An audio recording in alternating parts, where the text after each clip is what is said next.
Working 37 years as an electrician, Greg Horn knows how vital his hands are to his work. It's not even just job, just everything in life, just to do. Yeah, what makes your living is the hands, I guess. But for the last decade, there's been a little more electrical tingling on the job. And we're not talking about the wires. So Greg came in, as a lot of patients do, with numbness and tingling in the hand. Just like your hand falls asleep or whatever, tingling in the fingers and that kind of stuff. We diagnosed him based on exam, and also we get a nerve study that shows that he did have carpal tunnel syndrome.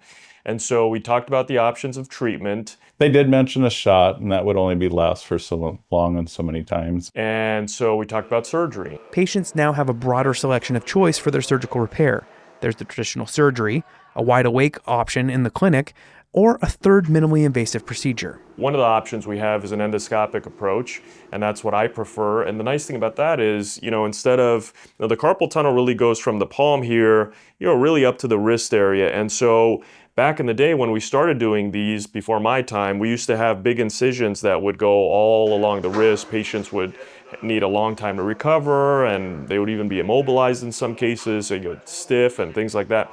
Now we can do it endoscopic, which again is my preferred technique, where you have a small incision here at the wrist, and through that, with a special instrument and a camera, we can actually release all the way down and all the way up here. So we'll release that same entire area of the carpal tunnel that's putting pressure on the nerve, but we can do it through that small incision. The nice thing about that is, smaller incision, less pain, quicker recovery.